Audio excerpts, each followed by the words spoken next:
नमस्कार, आपका अखबार के इस अंक में आपका स्वागत है। मैं हूं प्रदीप सिंह। जम्मू कश्मीर में खास तौर से घाटी में जो कुछ हो रहा है उससे लोगों के जो छिपे हुए रंग हैं, छिपे हुए चेहरे हैं, वो सामने आ रहे हैं।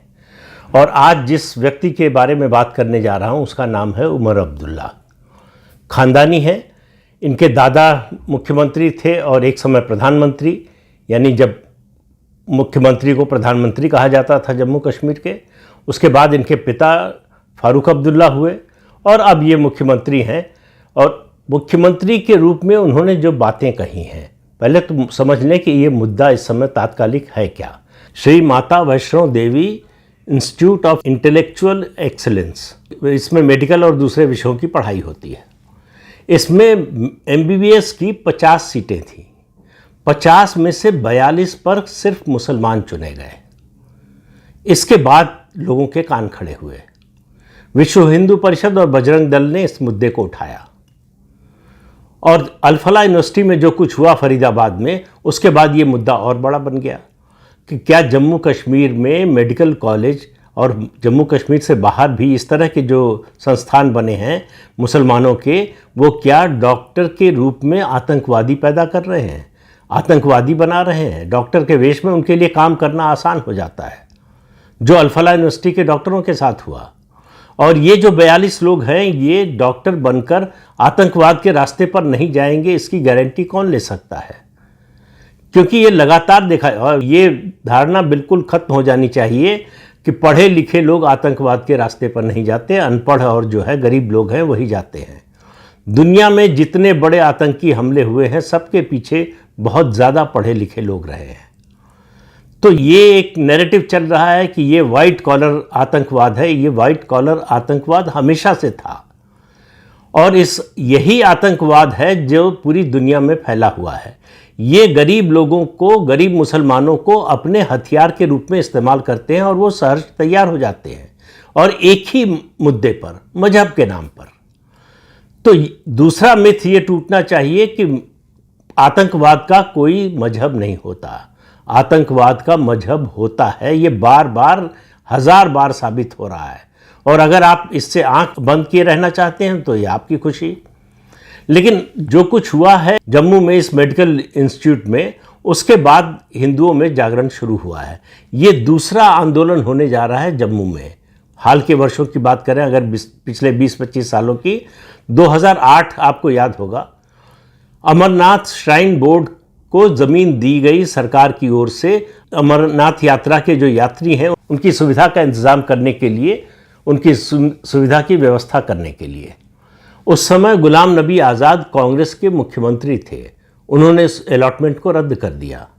महबूबा मुफ्ती ने उस समय सवाल उठाया कि भाई, घाटी में आपने किसी हिंदू धार्मिक संस्थान के लिए ज़मीन दी ही क्यों? अब इससे इन लोगों की सोच, इन लोगों की मानसिकता का अंदाज़ा लगाइए। उस समय हिंदू इकट्ठा हुए, अमरनाथ श्राइन बोर्ड संघर्ष समिति बनी और उस संघर्ष समिति ने आंदोलन किया और आंदोलन के दबाव में सरकार को वो जो आवंटन रद्द किया था उसको बहाल करना पड़ा। उसी विवाद में गुलाम नबी की सरकार गिर गई। अब एक बार फिर से जम्मू के हिंदू इकट्ठा हुए हैं। सनातन धर्म सभा के नाम से जम्मू के लगभग 60 संगठन, जो धार्मिक भी हैं, सामाजिक भी हैं, शैक्षणिक हैं, इन सब को मिला के 60 संगठन एक छतरी के नीचे आए हैं। और तय हुआ है कि आंदोलन होगा और सरकार पर दबाव डाला जाएगा कि ये जो एडमिशन का प्रोसेस चला है, जिसमें 50 में से 42 मुसलमान चुने गए हैं लड़के, उस प्रोसेस को रद्द किया जाए। भाजपा के सारे विधायक जम्मू के मिलने गए LG मनोज सिन्हा से और उनको ज्ञापन दिया कि इस पूरी प्रवेश प्रक्रिया को रद्द किया जाए। केवल इतना ही नहीं, बल्कि ये जो एक्ट बना है, जिस एक्ट के तहत ये विश्वविद्यालय, ये इंस्टीट्यूट बना है, उस एक्ट में अमेंडमेंट किया जाए। ये सब सुनने में आपको बिल्कुल जायज़ मांग लगेगी और जायज़ मांग है भी। ये बोर्ड हिंदू जो श्रद्धालु हैं उनके पैसे से, जमा कोष से ये बना है इंस्टीट्यूट। सवाल ये है कि दूसरे धर्म के लोगों पर, दूसरे मजहब के लोगों पर इसे क्यों खर्च किया जाए? ये एक सवाल देश भर में घूम रहा है। हिंदू मंदिरों का पैसा दूसरे मजहब के लोगों पर लगाया जाता है, सवाल है कि क्यों? या तो धर्मनिरपेक्षता है तो सब बराबर हों, फिर आप जो मुसलमानों के ऐसे संस्थान हैं उनके पैसे का भी इस्तेमाल कीजिए, चर्च का जो पैसा है उसका भी इस्तेमाल कीजिए, या अगर उनका नहीं करते हैं तो हिंदू संस्थानों का क्यों? ये एक सवाल हिंदुओं के मन में उठ रहा है और इस घटना ने इस मुद्दे को और जो है रोशनी में ला दिया है और फोकस में ला दिया है। तो इन 60 संगठनों ने सुखबीर सिंह मनकोटिया को संयोजक चुना है इस संघर्ष समिति का। इसके अलावा पुरुषोत्तम दाधीच को अध्यक्ष चुना गया है और तय हुआ है कि यह आंदोलन चलना चाहिए और इस समस्या का स्थायी हल होना चाहिए, तात्कालिक हल नहीं कि छोटे मोटे कदम उठा लिए जाएं और जो है उसके बाद मामला खत्म हो जाए, ऐसा नहीं होना चाहिए। तो हिंदू जागरण जम्मू में मुझे लगता है कि अमरनाथ श्राइन बोर्ड की जो ज़मीन कैंसिल की गई थी, अलॉटमेंट कैंसिल हुआ था, उसके बाद पहली बार इकट्ठा हुए हैं, इस तरह से संगठित हुए हैं हिंदू जम्मू के। और ये जो चल रहा है ये एक बार फिर साबित करता है कि सुप्रीम कोर्ट ने कितना बड़ा पाप किया था जब जम्मू कश्मीर में विधानसभा चुनाव कराने का आदेश दिया था। सरकार को बाध्य किया था कि तय समय सीमा में चुनाव कराए जाएं। उसका नतीजा है ये पॉलिटिकल लीडरशिप जिसको ख़त्म करने की कोशिश हो रही थी, जो अलगाववादियों आतंकवादियों का फ्रंट थी, वो फिर से रिवाइव हो गई है। क्यों कह रहा हूं मैं ये? उमर अब्दुल्ला का आप बयान सुनेंगे तो आपको मालूम होगा। उमर अब्दुल्ला ने कहा कि अभी तक भारत के संविधान में धर्मनिरपेक्षता शब्द है, अगर भाजपा इसे खत्म करना चाहती है तो संविधान से इसे निकाल दे। दूसरी बात उनकी सुनिए और चौंकाने वाली बात, उन्होंने कहा मजहब के आधार पर कैसे तय होगा कि किसको एडमिशन मिलेगा किसको नहीं मिलेगा। अगर मजहब के आधार पर यह तय होना है तो क्या फिर जो है राशन की दुकान पर मजहब पूछा जाएगा? क्या पुलिस ड्यूटी करते समय मजहब के आधार पर ड्यूटी देगी? उन्होंने कहा कि जब ये एक्ट बन रहा था तभी तय हुआ था कि यहाँ एडमिशन मेरिट के आधार पर होगा और दूसरा कोई आधार नहीं होगा। लेकिन सवाल यह है, मेरिट के आधार पर होगा ये तो ठीक है, लेकिन दूसरे मजहब के लोगों को इसका फायदा क्यों मिलेगा? आतंकवादी बनाने के लिए, आतंकवादी पैदा करने के लिए, आतंकवाद फैलाने के लिए? इस सवाल का जवाब उमर अब्दुल्ला नहीं देते।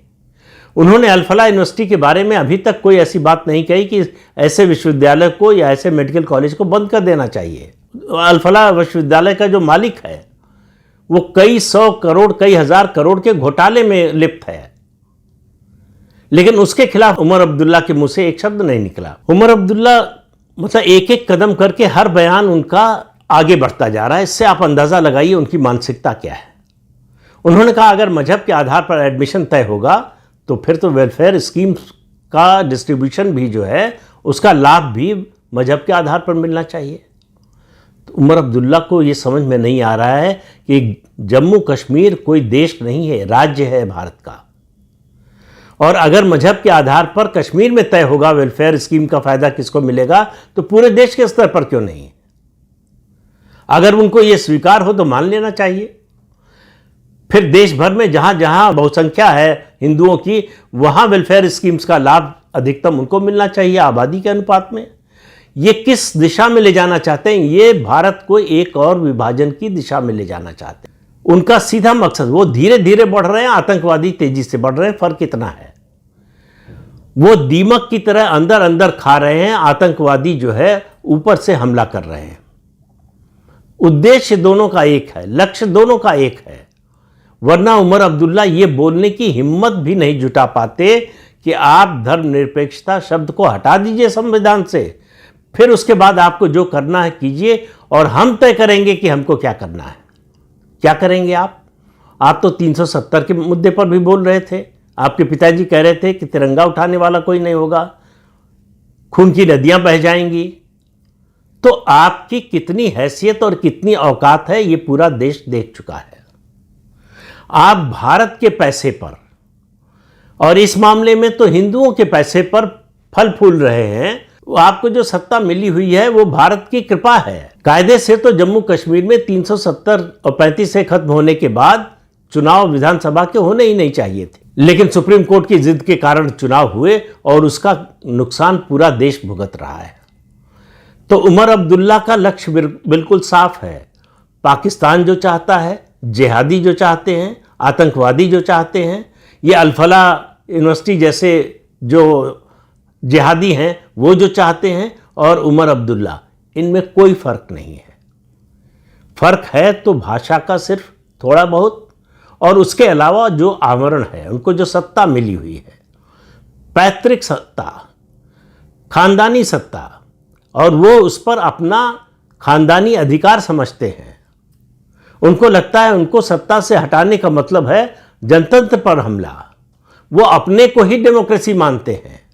उनकी नज़र में डेमोक्रेसी तब तक है जब तक उनकी सत्ता है, और उनको भारत से कोई मतलब नहीं है, भारत से कोई लगाव नहीं है। उनकी सत्ता बरकरार रहे इसलिए वो दिल्ली से संबंध बनाकर रखना चाहते हैं। लेकिन उनके पिता बार बार, हजार बार कह चुके हैं, कश्मीर के हर मुद्दे पर कहते हैं पाकिस्तान से बात करनी चाहिए। पाकिस्तान से क्यों बात करनी चाहिए? पाकिस्तान ने कश्मीर के 40% हिस्से पर कब्जा कर रखा है, जबरन कब्जा कर रखा है, चोरी से कब्जा कर रखा है। उससे हमारे पास जो बचा हुआ कश्मीर है उसके बारे में पाकिस्तान से क्यों बात करें? इसका जवाब फारूक अब्दुल्ला कभी नहीं देते। उमर अब्दुल्ला उस पर कुछ नहीं बोलते। तो उमर अब्दुल्ला हो, फारूक अब्दुल्ला हो, या जब उनके दादा जिंदा थे शेख अब्दुल्ला, और इधर जो है मुफ्ती परिवार, मुफ्ती मोहम्मद सईद और महबूबा मुफ्ती, ये सब एक भाषा बोल रहे हैं, भारत विरोध की भाषा, सनातन विरोध की भाषा। इनको दो चीज़ों से नफरत है, एक सनातन से, दूसरा भारत से। ये दोनों से छुटकारा चाहते हैं, दोनों को खत्म करना चाहते हैं, दोनों को तोड़ना चाहते हैं। इनके इस लक्ष्य को, इनके इस बुरे इरादे को अगर समझेंगे नहीं तो उसका इलाज नहीं हो सकता। समय आ गया, 79 साल हो गए, कितनी छूट देंगे, कितनी बार माफ करेंगे? पृथ्वीराज चौहान ने गलती की थी, 11 या 13 बार जो है मोहम्मद गोरी को छोड़ा था। उसका नतीजा उन्हें अपनी जान देकर चुकाना पड़ा। तो युद्ध में माफी जैसा कोई शब्द नहीं होता। ये धर्म युद्ध है, ये राजनीति का युद्ध नहीं है, ये सत्ता का युद्ध नहीं है, ये धर्म युद्ध है। और ये आप मानकर चलिए कि ये लड़ना ही पड़ेगा। या तो आप सरेंडर कर दीजिए या लड़िए और जीतने की कोशिश कीजिए। इन दो के अलावा आपके पास तीसरा कोई विकल्प नहीं है। जिस तरह से जम्मू के हिंदू संगठित हुए हैं और मांग कर रहे हैं कि ये जो कानून बना है इस विश्वविद्यालय को बनाने का, इसमें संशोधन हो, ये व्यवस्था की जाए कि श्राइन बोर्ड के पैसे से बने संस्थान में हिंदुओं के अलावा और किसी को जगह नहीं मिलेगी। उमर अब्दुल्ला के दिमाग में ये वेलफेयर स्कीम्स के मामले में मजहब का सवाल आने पर वो एडमिशन में तो कहते हैं कि मजहब के आधार पर कैसे होगा, लेकिन वो खुद ही वेलफेयर स्कीम्स के बारे में जब बोलते हैं कि मजहब के आधार पर फिर वो भी होना चाहिए, तो किस ओर इशारा कर रहे हैं आप समझ लीजिए। ये उनकी आवाज़ इसलिए निकल रही है क्योंकि कश्मीर की घाटी की डेमोग्राफी ऐसी है। आप कल्पना कीजिए कि वो जम्मू के अगर मुख्यमंत्री होते, जो कि कभी हो नहीं सकते, होते तो क्या ऐसी भाषा बोल सकते थे? ये भाषा उनकी, ये हिम्मत उनकी, ये साहस उनका घाटी की डेमोग्राफी से आ रहा है। और डेमोग्राफी को जब तक नहीं बदलेंगे तब तक कश्मीर में कुछ नहीं बदलने वाला है। कश्मीरी कभी भारत को अपना नहीं मानेगा। वो चाहे फारूक अब्दुल्ला हो, चाहे उमर अब्दुल्ला हो, मुफ्ती मोहम्मद सईद हो, अब वो दुनिया में अब नहीं है, महबूबा मुफ्ती हो, या उनकी बेटी इल्तिजा मुफ्ती भी उन अपने नाना और अपनी माँ से भी 2 कदम आगे चली गई हैं। वो भाषा वही बोलती हैं जो अलगाववादी और जिहादी बोलते हैं। सवाल यह है कि ऐसे लोगों को जेल से बाहर क्यों होना चाहिए? जो राजनीतिक विरोध करें, राजनीतिक लड़ाई करें, वो सब समझ में आता है, लेकिन देश के विरोध में बोले, समाज के विरोध में बोले, सनातन धर्म के विरोध में बोले, उनको आखिर ये छूट क्यों मिलनी चाहिए? उनकी ये बातें, उनके ये बयान हेट स्पीच के अंदर क्यों नहीं आने चाहिए? उनके खिलाफ एक्शन क्यों नहीं होना चाहिए? सुप्रीम कोर्ट का फैसला उन पर लागू क्यों नहीं होना चाहिए? ये ऐसे सवाल हैं जिसका जवाब भारत की जनता और भारत की सरकार को देना पड़ेगा, आज नहीं तो कल। तो इस अंक में इतना ही। अगले अंक में फिर मिलेंगे किसी नए मुद्दे के साथ। तब तक के लिए अनुमति दीजिए। आपसे अनुरोध है कि चैनल देखिए, शेयर कीजिए, लाइक कीजिए और सब्सक्राइब जरूर कीजिए। नमस्कार।